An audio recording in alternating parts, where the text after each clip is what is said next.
3 satellites from the Inmarsat I-3 constellation that supports Swift-64 will be decommissioned by the end of 2018.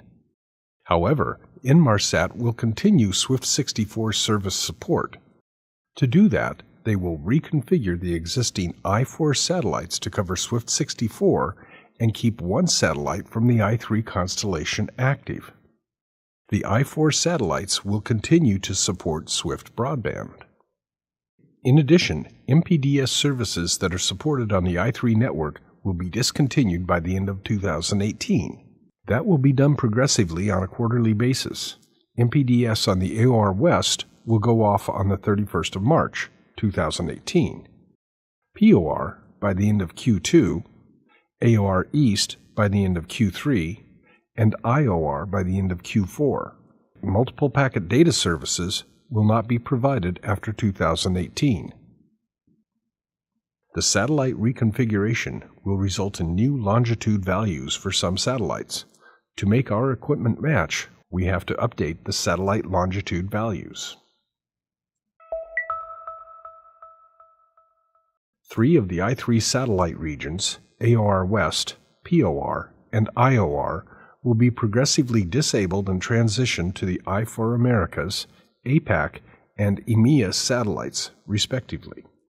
The reconfigured I-4 satellites will provide the Swift-64 service along with the existing Swift broadband service. The last I-3 satellite, AOR East, will be relocated from 15.5 West to 54 West. That is the only satellite from the I-3 constellation that will remain active.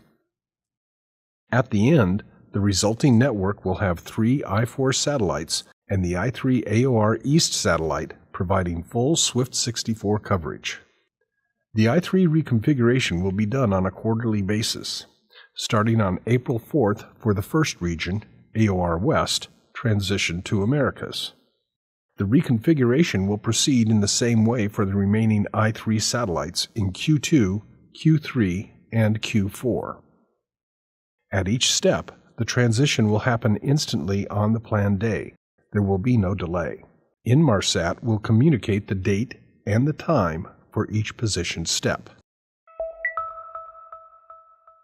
The migration will be done in 4 steps. In the initial step, the AOR West I-3 satellite will be decommissioned and replaced with the AMER I-4 satellite at 98 West, which is the Americas. This value, 98 West, needs to be changed in the HSD terminal to match the new position. For HSDs operating with Swift-64 located in non-overlapping AOR West service areas, the first reposition is done for the AOR West. If the customer doesn't do the change, the area indicated by the red arrows will not have coverage. They will not be able to log on to get Swift-64 service unless they do the required change. Non-overlapping coverage areas will be lost when the satellite moves to its new position. Same with the migration step 2 in Q2 2018. The POR satellite will be decommissioned and replaced by APAC at 143.5 East. That needs to be reflected in the terminal as well. The red arrow depicts the non-overlapping areas that will lose coverage if nothing is done, if no systems are updated. Step 3 is in Q3 2018.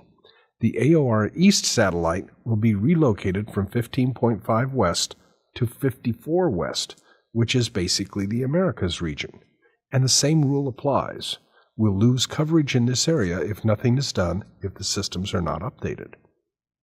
The last step will be in Q4 2018. The IOR satellite will be decommissioned and replaced with the EMEA satellite at 25 East. All of this information is available in each SIL.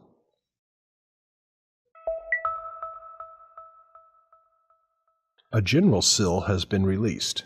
It's available for download on TechPubs.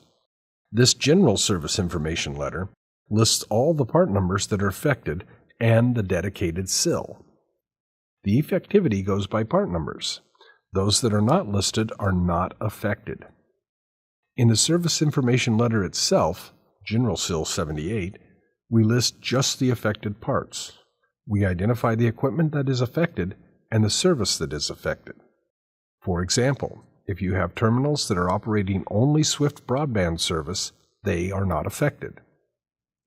There is a category of terminals reverting to Swift 64. That means the customer has dual service active, and when the customer flies from a Swift broadband area into a non-overlapping Swift 64 area, switching occurs. As long as it is operating in a Swift broadband area, it will not be affected. But when it transitions to Swift 64, coverage will be lost. These details are included in the service information letters for the affected part numbers that support this reversion from Swift broadband to Swift 64. There is another category of terminals, Swift 64 only, that will be affected. They need to be updated manually. Again, all this information is available in each service information letter. In each terminal that needs to be updated, the satellite longitude value must be changed to the new position. This might occur in one of two ways. The first way would be automatic updates. The terminal will update automatically when it is in an area that is not affected by satellite migration. If we take the example of the AOR West, then when the coverage is lost, there will be no automatic updates. But if you are in the area, for example AOR East, then the terminal should be updated automatically. To benefit from the automatic updates, the HSD terminal has to be connected to one of the active I-3 satellites providing Swift 64 service. The second way is a manual update. It requires you to change the longitude value in the bulletin board of the affected terminal. This procedure is described in the SIL. The manual update is the recommended procedure. It can be applied regardless of your geographical position whenever the terminal can't connect to Swift 64 service. Do not initiate any update unless the satellite has completed the transition. That warning is highlighted in each step of every single SIL. Setup and update procedures are described in each dedicated service information letter. The update is done via the RS-232 serial connection to the maintenance console PC. The verification of the updates is described in each SIL.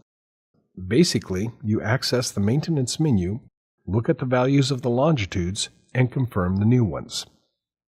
We estimate the update time on the terminal itself, if you go step by step following the SIL, could be 15 minutes.